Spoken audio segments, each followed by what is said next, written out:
Good afternoon, ladies and gentlemen, and welcome to the second session of Limitless 2022 for Children, for Change, for Life, World Vision's Asia Summit for Corporate Good. We continue with our second session. Is technology an enabler or a barrier for equitable education? The pandemic has disrupted education of more than 750 million children across the region. Remote learning was quickly adapted, but did it reach all? Is education at this day and age truly equitable and accessible? The key experts that you see on the panel will come together in this session to discuss their thoughts on technology being an enabler or barrier for equitable education. We have Hoshia Lai, Regional Director of Microsoft Philanthropies for the Asia Pacific region.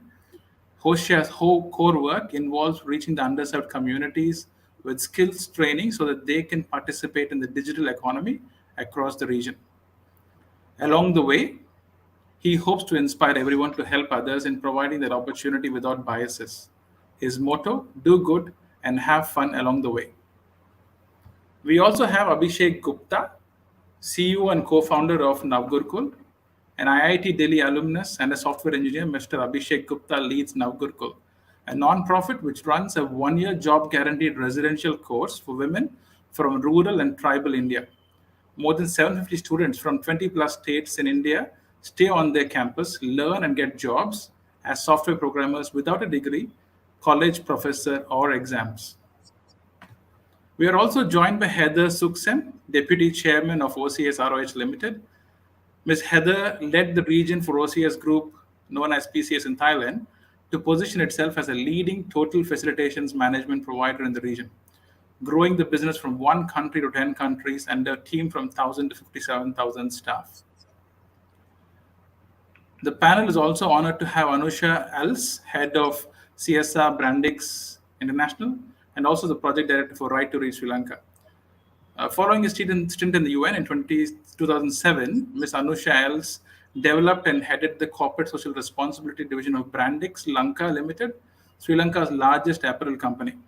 In 2021, she was appointed CEO of Right to Read Sri Lanka, a non-profit national program to initiate technology-enabled learning in English reading across public schools. Anusha currently serves as director on several boards, including World Vision Sri Lanka.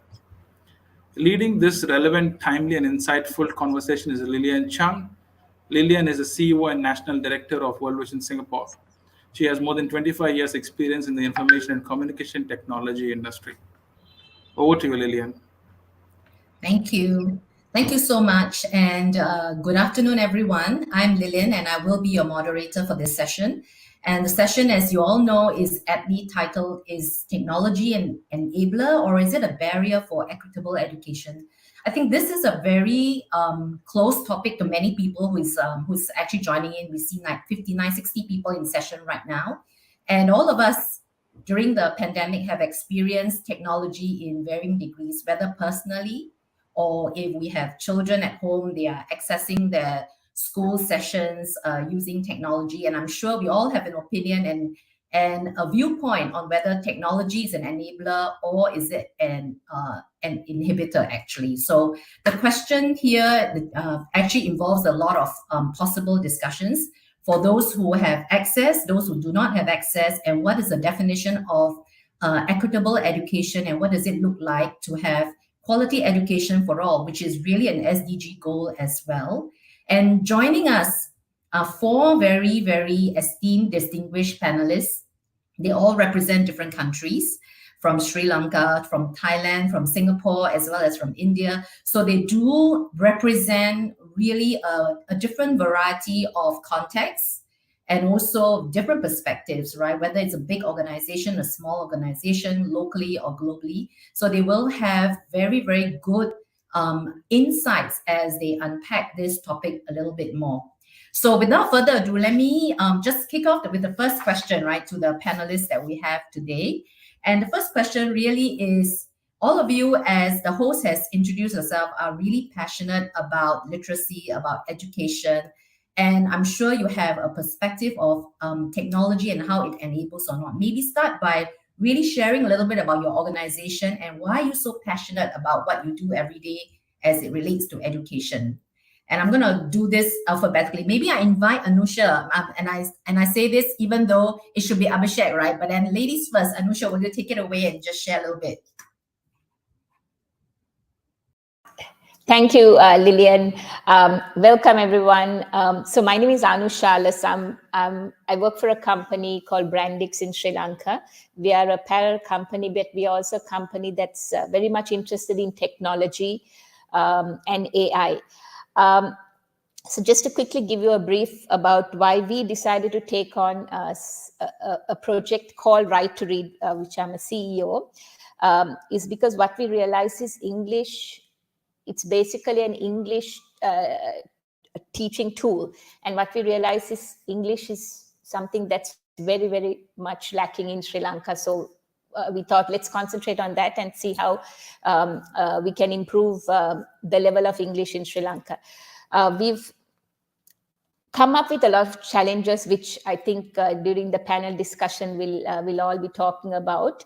So I won't go into that now. But as a company and personally, working with children on any level, be it education, health, social skills, is something not only this company is very passionate about, but also I am. So it's been an interesting journey. Thank you, Lillian. Thank you so much. And maybe moving on to Abhishek. Abhishek, would you like to share a little bit about your Sure. passion in this area? Yeah, thank you, Lillian and Anusha. So, this is Abhishek. Welcome, everyone. I lead an organization called Navgurukul, where we host residential programs for students from most marginalized communities, especially the rural and tribal India, and get them guaranteed jobs, which pays them at least 20 to 25,000 rupees INR, which is roughly 4x of what they would have earned otherwise, as software programmers. And we have also started courses in design management recently. The idea for us is to deliver higher education. One of the reasons why we feel really passionate about working in education sector, especially higher education, is because it allows people to sort of realize their own aspirations and then solve their own problems. I think a lot of problems that we solve as a sector is for solving someone else. But when we work with our students, we see them essentially coming to a place where they can represent their own problems and work around them. And that's what gets me really excited on this.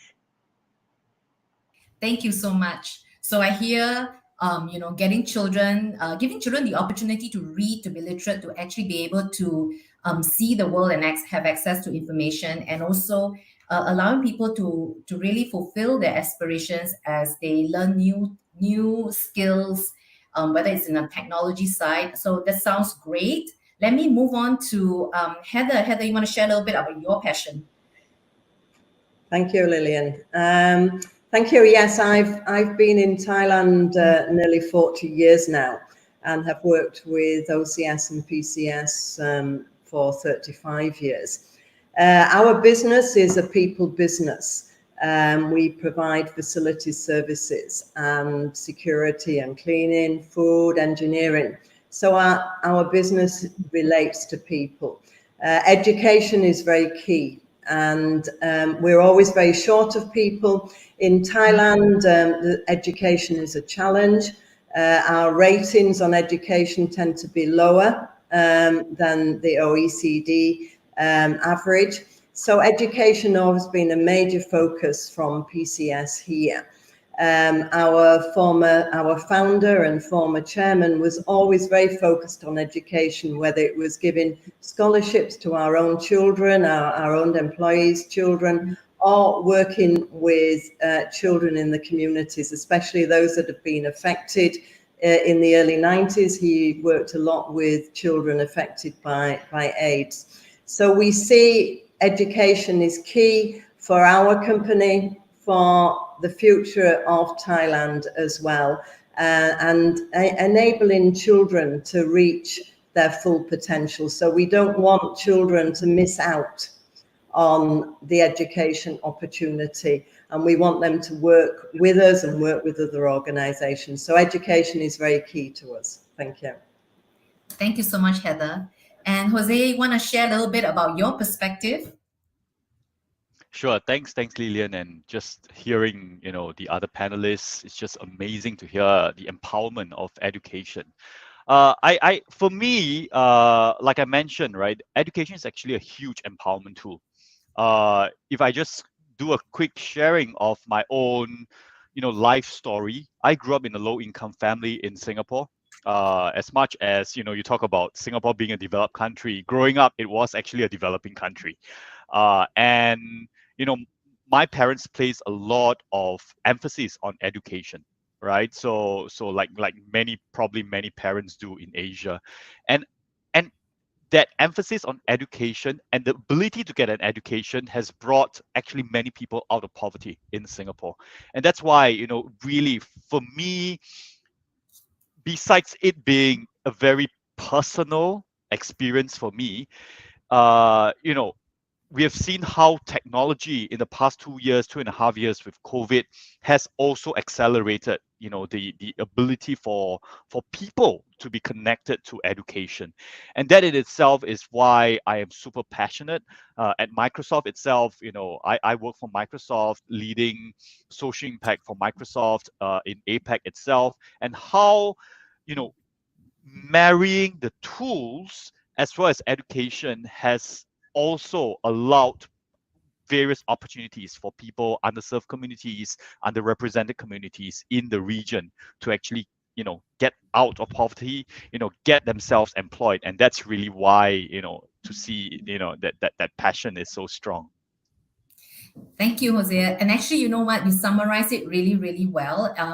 Although Anusha, Heather, and Abhishek never really spoke about it that way, but having interacted with all of you, one thing that came out very strongly across the different sessions that we had was a firm conviction that ability for children to access education, to access knowledge, and to know what they can or cannot do, making informed decisions, having the opportunities to explore their potential is one of the key success factor of breaking away and out of the cycle of poverty. So I hear that in all the different chats that we have, and it's really evident in the different areas that you're focusing on, whether it's education for children, whether it's technology, and I guess equipping them with technology so that they are a little bit more tuned into the digital world, or the right to read.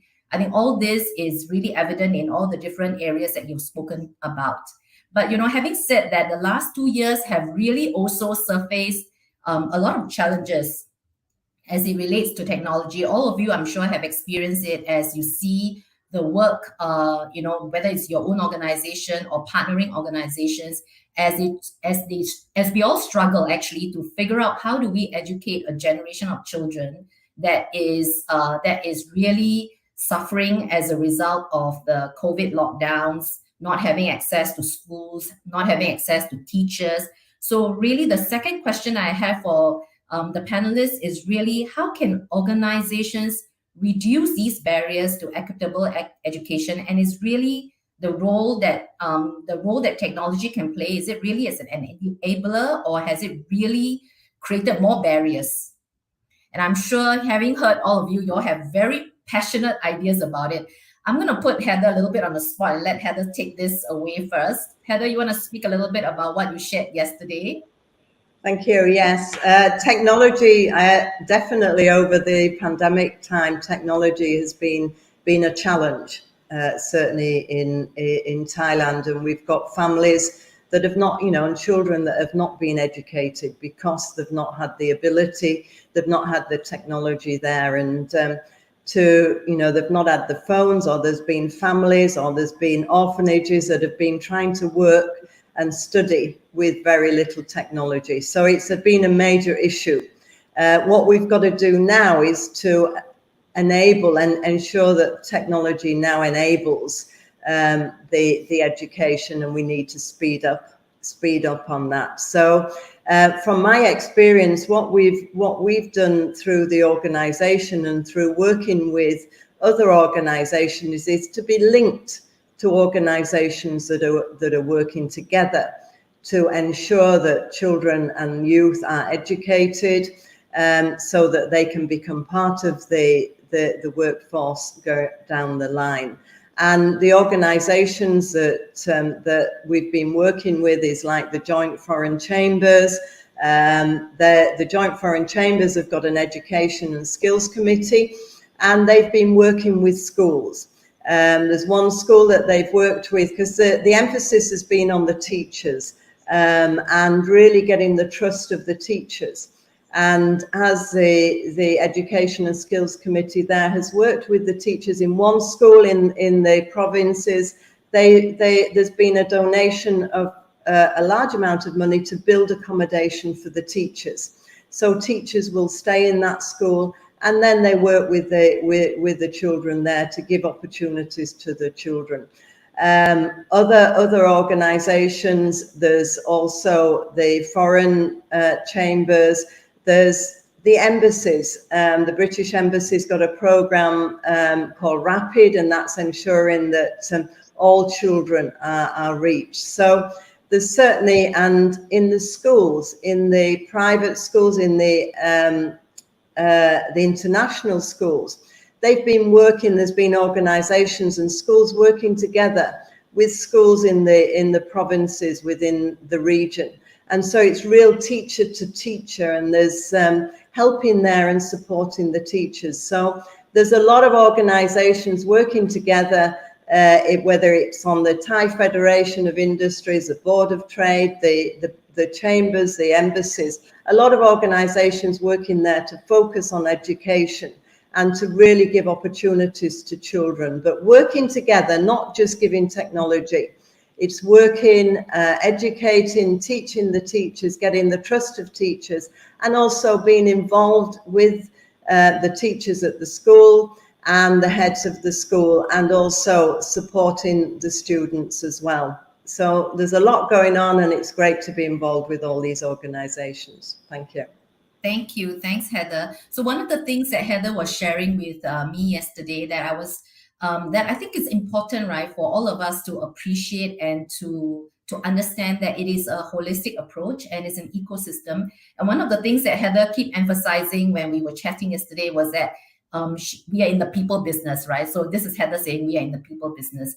And it's so true, because one of the things she shared is that, we can provide all the hardware and all the digital content that we want, but at the end of the day, the person delivering it and making it come to life is really the teachers. So how we enabling the teachers, how we motivating the teachers to also keep pace with how things are changing or adapting, so that they can continue to be that source of inspiration for the students and for the children to want to learn more and want to engage more. So I thought that was a really good perspective, that sometimes, in the desire to do good and to do good quickly, we might forget that, it's about the people and the ecosystem that makes this a holistic transformation.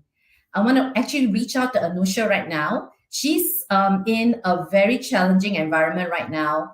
And, I remember our chat when you said, it's all well and good, we can talk about digital transformation and everything else, but when you're caught in a conflict or a very turbulent context and an environment, right, how do you even bring the right to read or education to life when you're struggling with your basic needs? Anusha, share a little bit more. Lillian, unfortunately, this whole crisis in Sri Lanka has, shown the glaring differences between, and I think we spoke about this some time ago, between the have and the have-nots. So the ones who have access to technology, the sky's the limit for them now. But the ones who don't, you can feel the resentment, even virtually, even when we manage to get them on online classes. So one of the challenges that we've been facing is, trying to be fair across the board.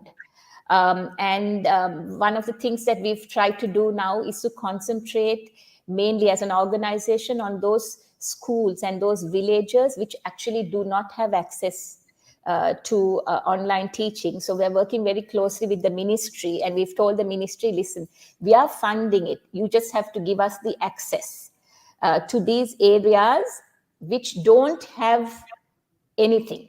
And like you said, their priorities are different. It's basically survival now. But surprisingly, most of the parents realize that the only way to keep the children on the right track is through education. So we've been working with the ministry. It's been a challenge. I mean, it's easier said than done, I must say. We've been working with the ministry to target only those very rural areas, which means we have the infrastructure has to be put into place. Electricity, internet connection, laptops, smart boards, all that. So it's been happening, but it's been slow and frustrating. I'm being very honest here because of the current situation in Sri Lanka. But like I said before, the gap, you can feel the gap getting wider and wider.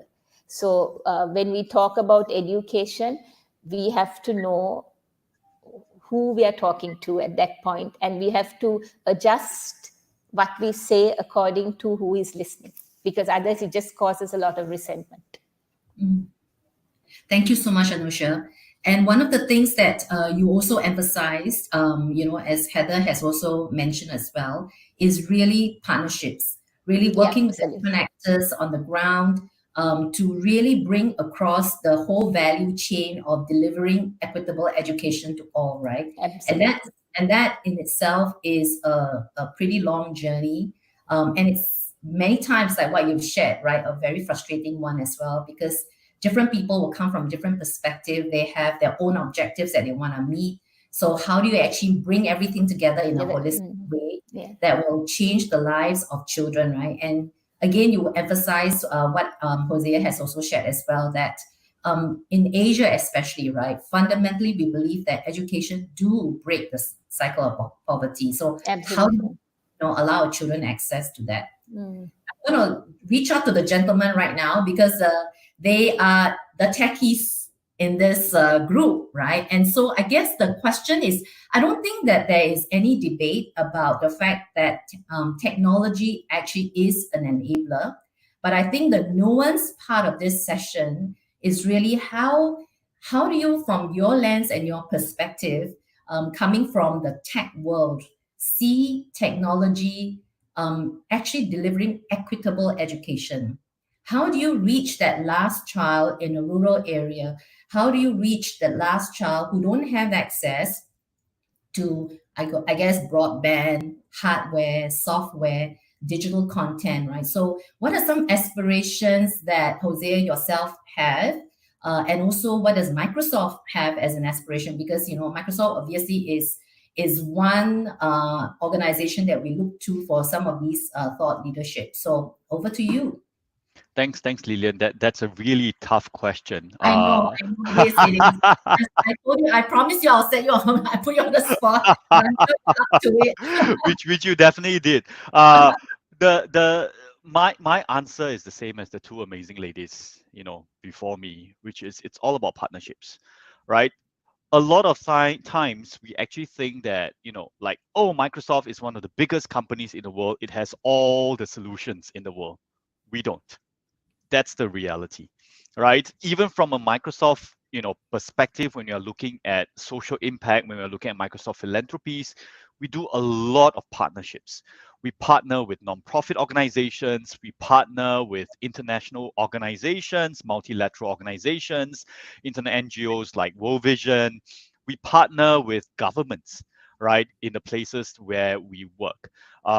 So while the question is, what asset do we bring that can value add to what the world needs? And I think that's really the crux of the question here, at least for us at Microsoft.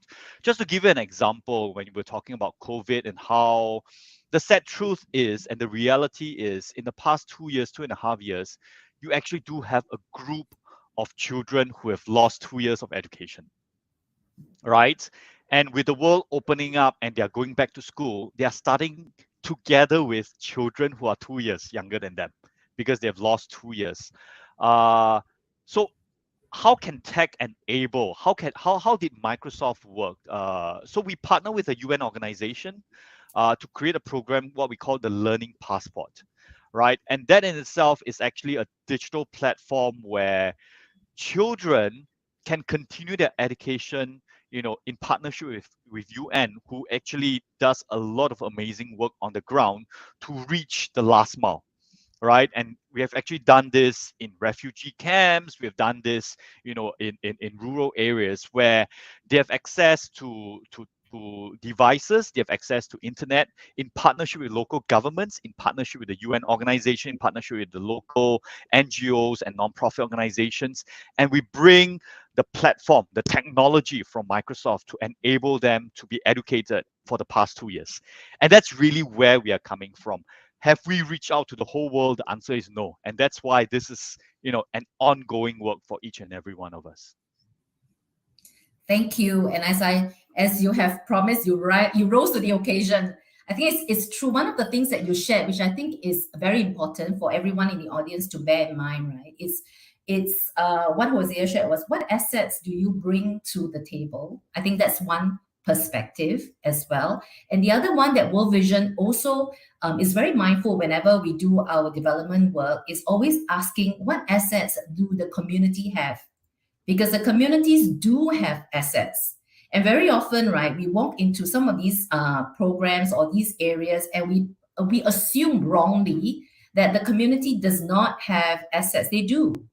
They have assets, right? We just need to know what they have. It could be like Heather's point, right? There could be a lot of very passionate teachers who just need to be retrained, reskilled, for example, right? And not saying that there's no assets in the community. So it's two sides of the coin. One is, what assets do we in I guess the developed world have, and that we can bring to the table, and match that with what assets the community have, whether it's the local stakeholders like the governments, the province leaders, whether it's the community themselves.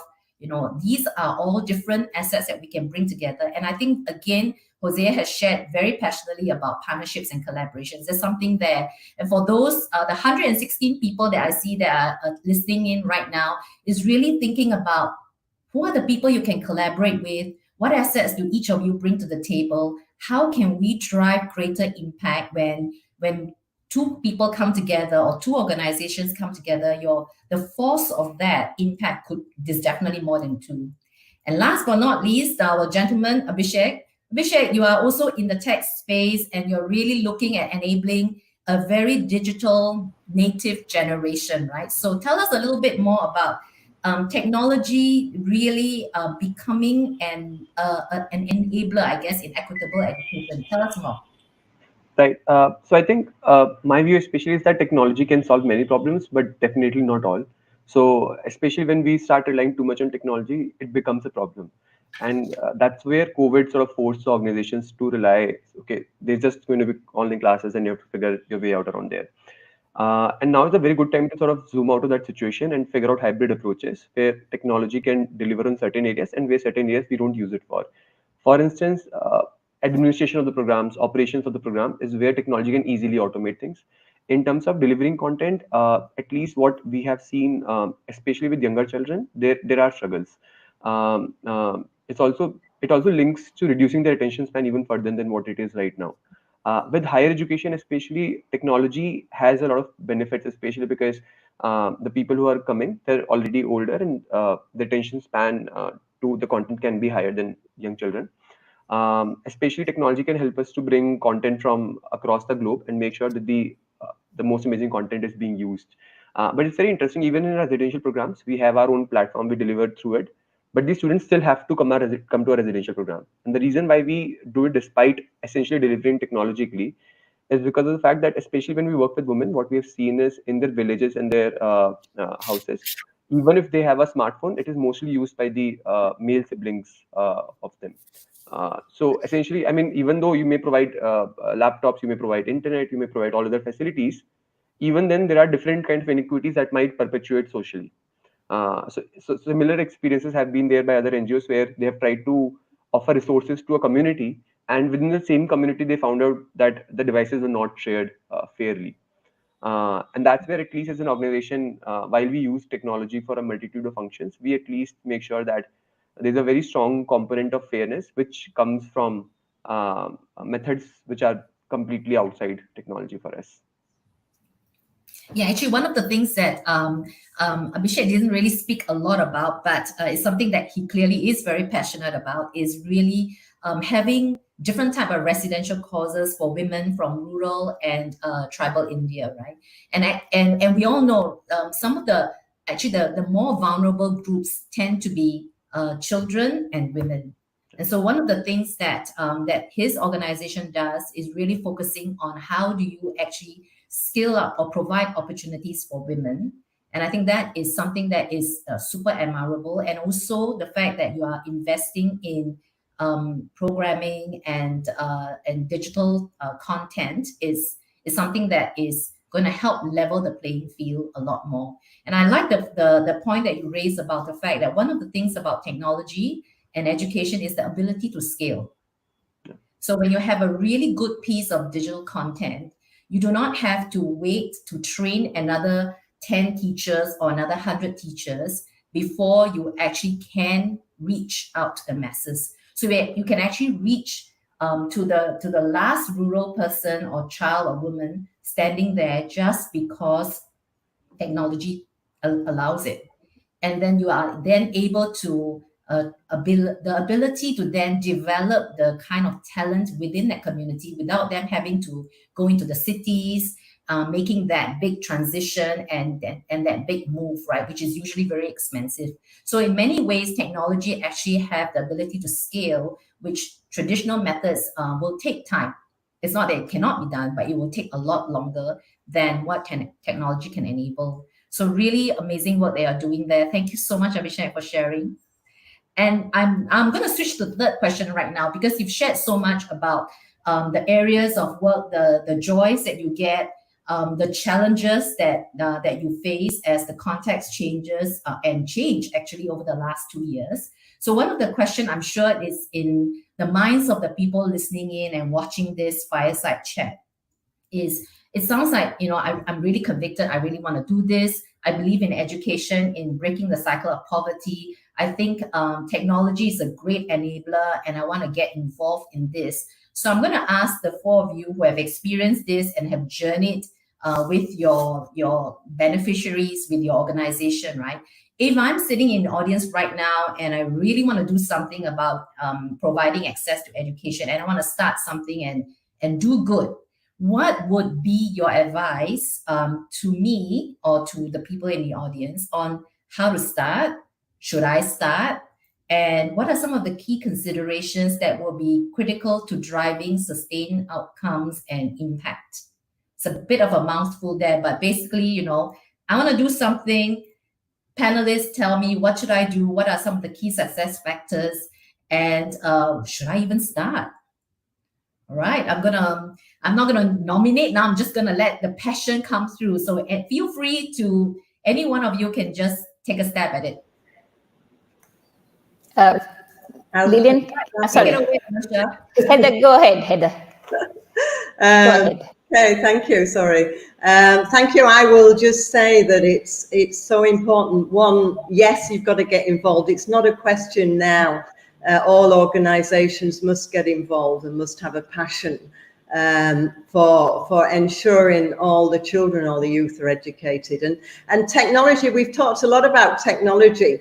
It's not just the technology of how to get the information there, but as I've been supporting some of the organisations, businesses can really get involved in the schools and with the children, but through an organisation.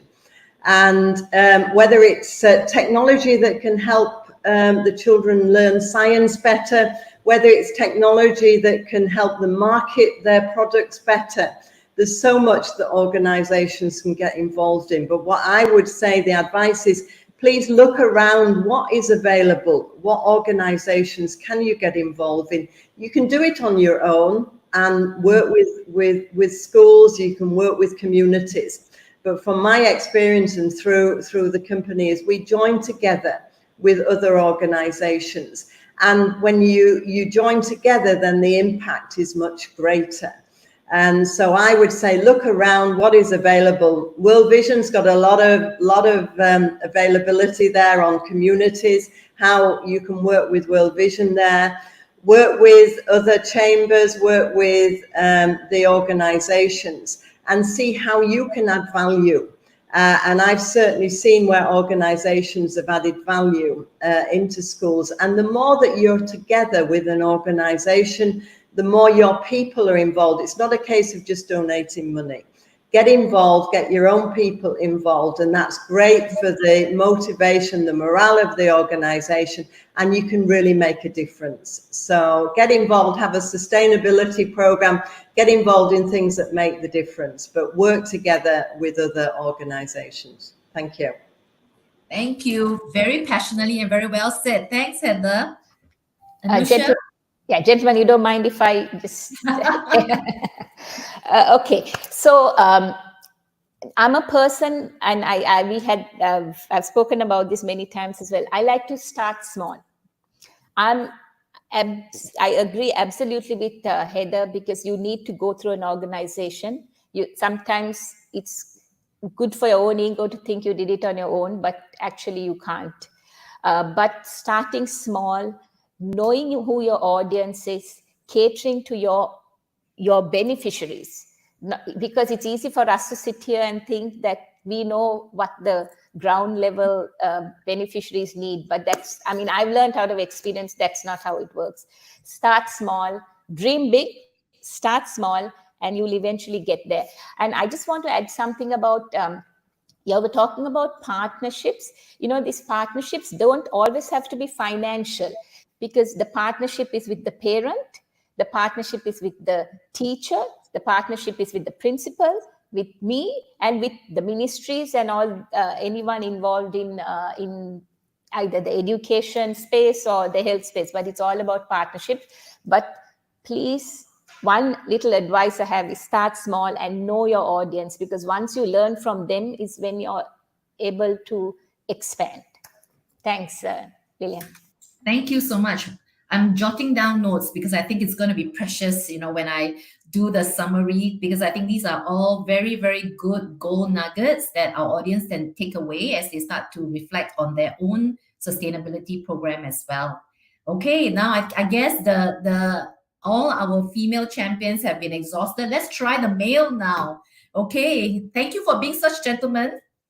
Hosea and Abhishek, come on, one of you must be passionate. Thanks, Lillian. I can go first. So me and Abhishek were just waiting because ladies first, right? So definitely. So that's really the way to go.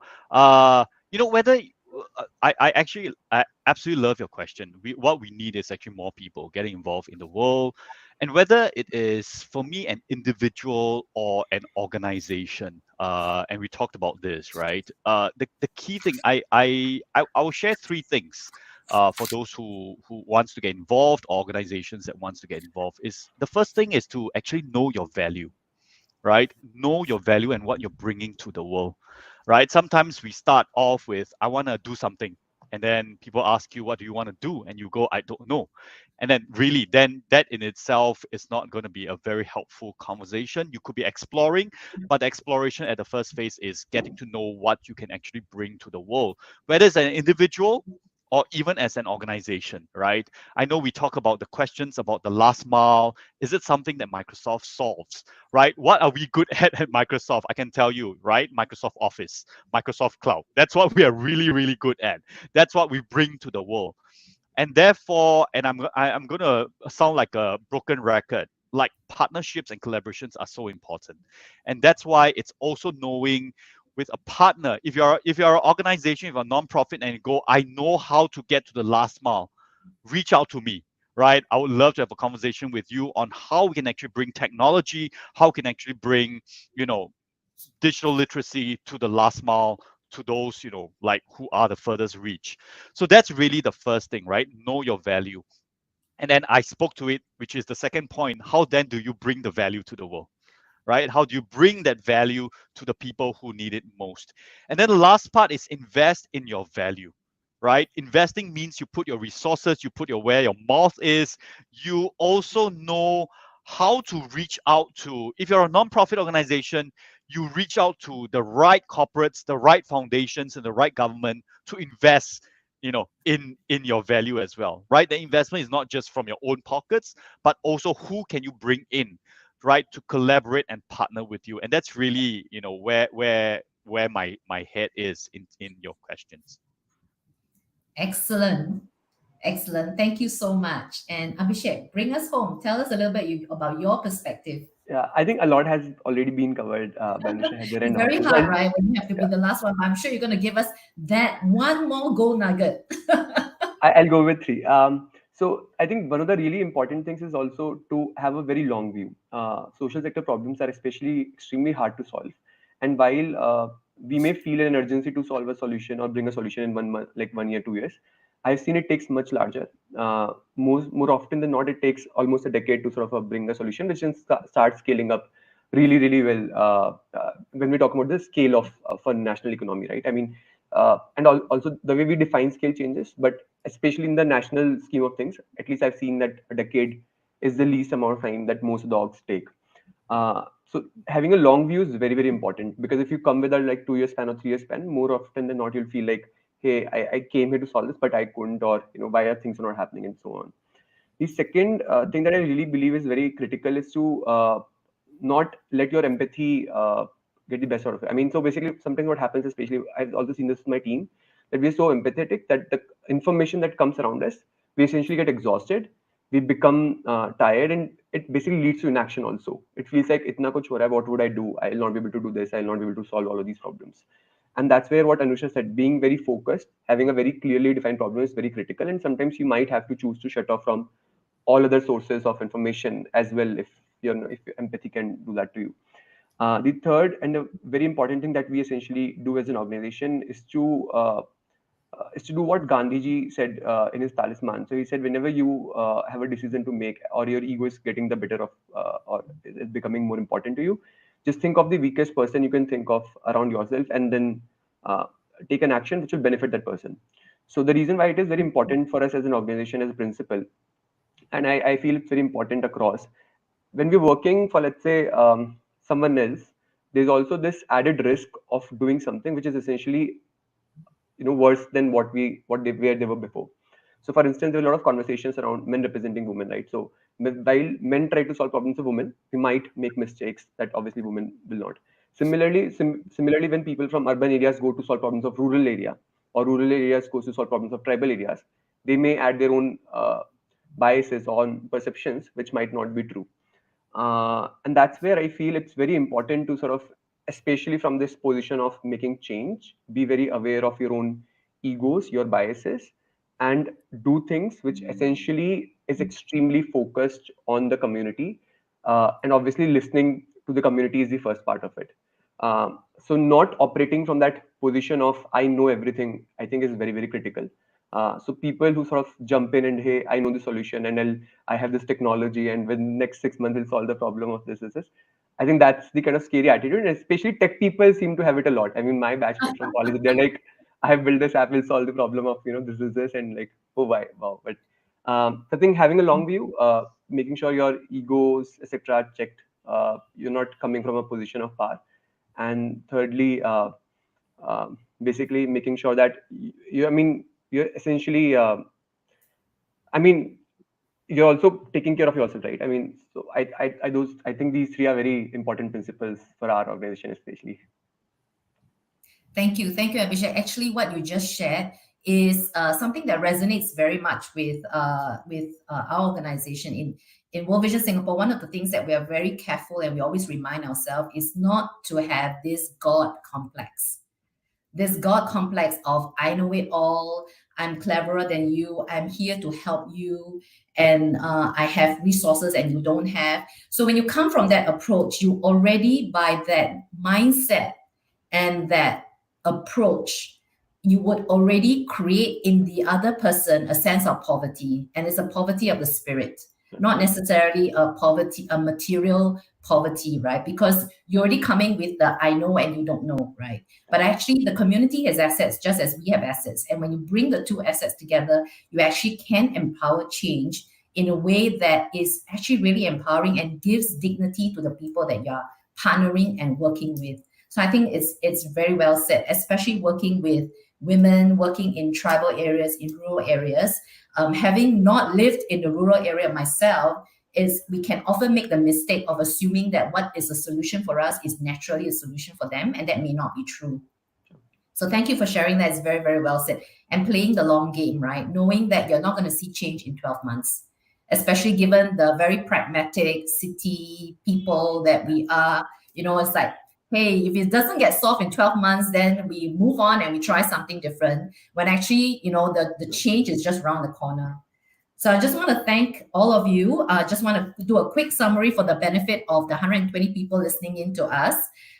Just all the great, really wisdom and nuggets that I've kind of harnessed from all the sharing. Look around the different organizations that already exist in your space, in your line of sight, or in your country. Do a bit of research, know who they are, complement, come in and partner, rather than trying to create another similar organization or similar approach, because you can do so much more when you get involved and work together.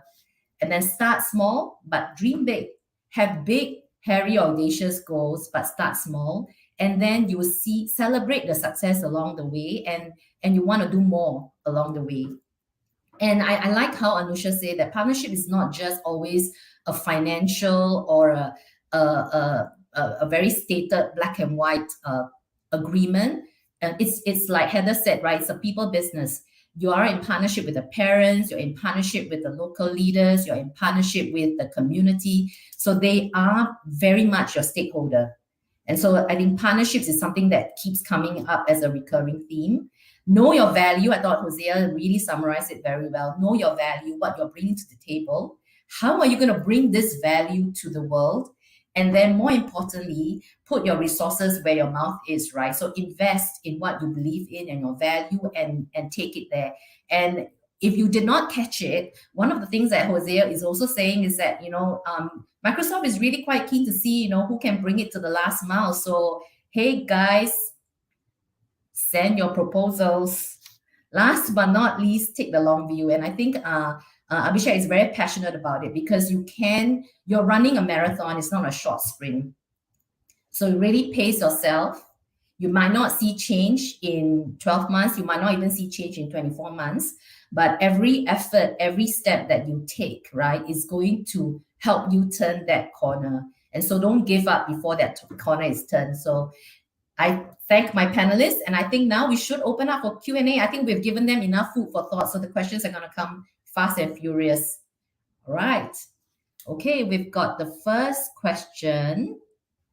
All right, from Catherine. How do we strike a balance between the use of technology to reach last child while minimizing risk for children in the digital world? Online abuse of children have increased tremendously in Asia during the pandemic. Very good question. Excellent question. I think especially in the urban areas, we're seeing a lot of that. So how do you actually protect children while trying to provide access, leveraging technology? This is a hard one.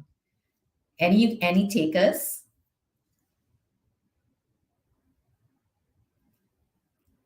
Maybe our tech gentleman? Do you want to take a shot at this? I'm sure it's something that's constantly on your mind. How do you actually protect children against a lot of the other stuff that comes online as well? Hi, Lilian. I can take a step at this. Thank you, sir. This is a perpetual problem, right? Whether we are talking about, bringing technology, bringing education through tech, right, to the furthest corners of the world, it's affecting people in developed countries as well, right? And this is not a problem that's solved, that's solvable by individual organizations or even companies. At Microsoft itself, we do work very closely with governments on things like this, right? What we call online harms, right? Whether you call it child abuse, or it's not affecting children as well, right? When it comes to abuse, bullying, cyberbullying, and all these are real issues that are happening across multiple platforms, on social media. And that's why at Microsoft, we partner very closely, as I mentioned, with governments on regulations, on how do we work at this at a much more macro level. it's something that's coming and up and coming, and a lot more efforts and thoughts are actually being put into this. Do we have a solution yet? I would definitely say I don't think we really know how to solve for this. It's getting better, but on the flip side, I just want to also say it's like a knife, right? You can actually do a lot of good and create an amazing cuisine, but it can Yeah. also become a tool for harm. Yeah. And the question is therefore, how do we bring the good and the advantage out of this tool? And that's something that requires a much higher conversation. I'm not too sure whether I answered your Yeah, no, question, Catherine, but yeah, yeah. I totally agree with you. I don't think it's an easy answer, but I think part of the journey to a solution is just being aware that there is a problem Yeah. and that we want to actively solve for it. Correct. So just as we can say that education has gone a tech and a digital route, many of the other things that we know, for example, sex crimes, and a lot of these things that typically did not encroach into the digital space is also finding its way through a digital channel. So I think we do need to address it, but the fact that we acknowledge that this is real and actively partnering with the right stakeholders to bring about change or protection for children is key. So one of the things that World Vision does is in our different area programs, we actively work with parents and children clubs, as well as the community partners, to make sure that we explain the dangers of these and just creating awareness that this is real. It is not something that you just see on TV. So Yeah. together with what, for example, Microsoft is doing at a macro level and what we are doing at a community level is a many hands approach, right? So that at every level of engagement, children are aware, parents who are caregivers are also aware. Then I think you start to build this groundswell of preventive approaches. Any of the panelists have thoughts about how, Heather, I think you work a lot with children in this space. I'm not sure if I'm putting you on the spot, but hey, anything you want to share on this? I think Lillian and Jose, you've covered this. It's the important thing to me is that we give opportunities for children to be educated properly, and that they don't end up in the market where they can be abused, or they can go into work which is not the work that we would want them to go into. So I think what you've covered is we must be aware of it, we must prevent it, and we must focus on what we can do. And really focus on giving that education, giving that opportunity, working closely with the organisations, with the schools. But as you said, to educate, and I think that's where World Vision comes in the communities, is to educate and to ensure that the risk is minimised. Because once people get into the working area, which is not a desirable area, then it's just not nice. No? Yeah. Thank you. So totally true. Yeah. Yeah, if I can add to this, Yes. I have a slightly contrary view here to Sure. what Jose said. So basically, at least in India, for example, if I talk about regulations, for example, if you talk about physical spaces, there are very solid regulations, very solid laws around it. But where we fail as a country is around the implementation and the justice part of it, especially because of the slow judicial system that we have. So despite having very stringent laws against, let's say, rapes or physical assault or sexual assault, unfortunately, we're not seeing a decline in these numbers since a long time. Where similarly, if we take that space online, and this is coming from having run 3 social platforms so far already. So I feel where if we have to sort of translate the same system online, we will need to have extremely robust and fast responsive moderation systems. Unfortunately, most of the social media platforms fail us on that. If something will happen on Facebook or Instagram, the actions are typically not prompt and they're not enough. Especially the for at Navgurukul, the approach that we have taken for this is to give social components in our own platform and making sure that the justice system or the judiciary system analog for the digital system at our system is extremely responsive. So if Lillian says that this is what happened, we need to respond to her probably within an hour, and the solution needs to be something which we are really happy with, right? Which she sort of accepts fully. And that's where I feel when we're building these systems, especially online systems, we need to make sure that the justice part of it, or the judiciary and the log of it, is extremely well taken care of. Your complaints can be responded immediately. There's a proper team which is trained to do this. There's a proper education of people to understand those laws, right? In your online cases, online laws. For example, online laws might be, is it okay to ask personal information of someone? So the way we do this is that when the student comes to they do these classes, we ask them to sort of tag the images in appropriate and inappropriate behaviors, so that they have done this training, and at the same time they know that if anything inappropriate happens by what they've seen on those standards, they can immediately report it and get it resolved. So that promptness for us is the key way we are dealing with this. Especially, we are also working with a lot of minors on the app, and we all know that there's a lot of exchange of personal information, including phone numbers, that happens, that can essentially lead to the disastrous consequences. And we all might have seen that both in physical as well as online spaces happening. Yeah. No, it's very well articulated as well. I think what Abhishek is sharing is it's really taking the entire value chain, right? So the first thing is being aware, and then I think once you're aware, then the question that we will be forced to respond to is what are you going to do about it, right? And then what you're going to do about it, there are really different levels of it.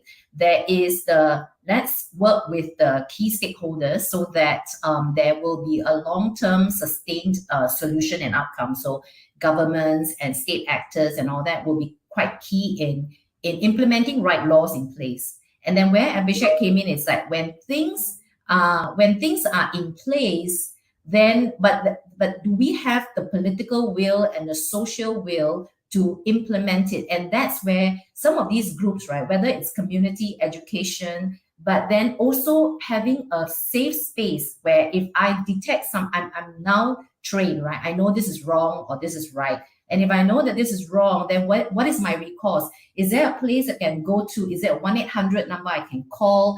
Is there someone that can, a group that I can go to that is a safe place for me to share about what I've been exposed to and what is my next step? Because usually you'll be like stuck at the moment, like, what do I do, right? And having that safe space that I can go to get help, whether it's legal help, whether it's just having psychosocial support, having someone advocate and I guess get justice for you would be really quite key.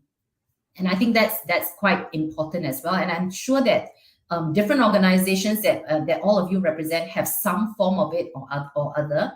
And in World Vision, we have child protection groups as well, and where the community come together and they rally, and they are the ones where they form this safe space that children can report abuse, or they can share that they have, been wrongfully, I guess, approached. So things like that, which is what Abhishek spoke about as well, just giving that through the line ability to have something actionable. But thank you so much, Abhishek, for sharing. I'm not sure if we've answered it, but I think it shares the passion of the panelists and how they feel about actions that can be taken in a world where everything is not necessarily black or white. What's great also has a flip side, right? To Hosea's point about the illustration of the knife. Can be amazing gourmet dishes. It can also be a murder weapon. And I think it is on us who is convicted about what's right for the children and the communities that we serve, right, to call it out and to address it in different actionable ways. Anusha, any thoughts from you? Catherine, I think that's an excellent question you asked. And like both Hosea and Abhishek said, there is no answer because as soon as you chop one side down, another side just pops up. But I believe in a very simple approach. That is, and like Lillian said, it's all about making people aware about what's right and wrong. I mean, in general. But when it comes to this, the digital world is expanding at such a rate, it's very difficult for even Microsoft to keep up with. with it, right? So yeah, so we just have to pray that we teach our children correctly.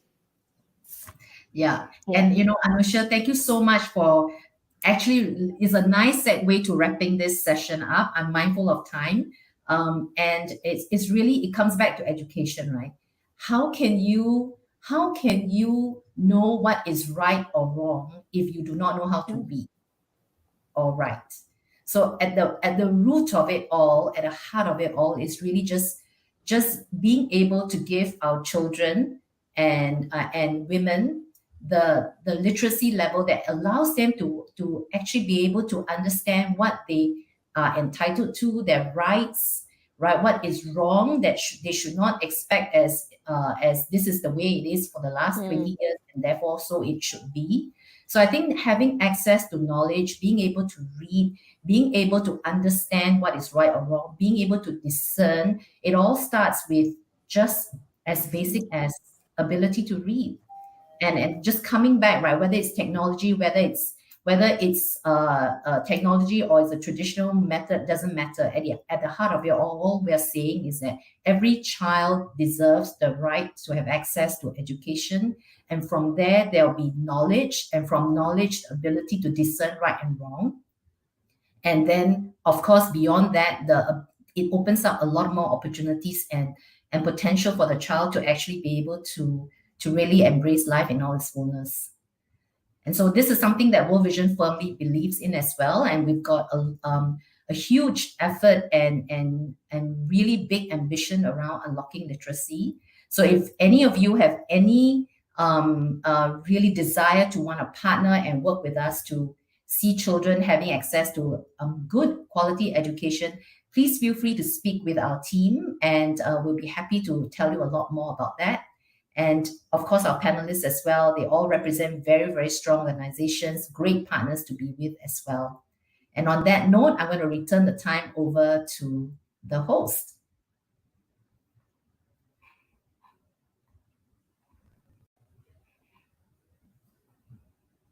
Thank you, Lillian, and thank you for each of the panelists. I think this has been a very insightful session, very interactive, very lively.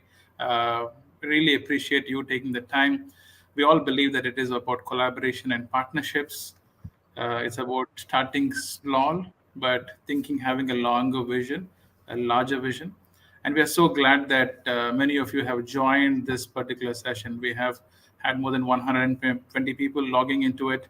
And I think it's very imperative to know that World Vision works very closely with children. As a child-focused organization, education is really important for us. So as you know, at this time after the pandemic, 150 million people have not been able to access school, and more than 430 million are probably going to drop out of them as well. We speak about child marriages, we speak about child abuse, and all of these issues happening because children are not able to access education. If you want to learn more about how World Vision partners with children, with schools, and with the corporations, you can have a look at the call to action and the write-up on the chat below, and we will be available for any discussion. Thank you all for taking the time to join the session today. We are also at the end of our day one for the summit. So we would really like to thank each of our partners, each of our panelists and moderators for joining. We believe this is of great significance and impact, both for World Vision and to our partners as well. And we want to continue to partner with you for sustainable change for children. We hope to see you all tomorrow on August 3rd for the second day of Limitless for Children for Change for Life. The event link would be open up at 9 o'clock Singapore time. As you log out from the backstage, you also will have the time to also meet with our field officers in the booths as well. You can interact with World Vision staff in the lounge and the other areas as well. Please do take time to network with all the other panelists and also with the other corporates who are present here.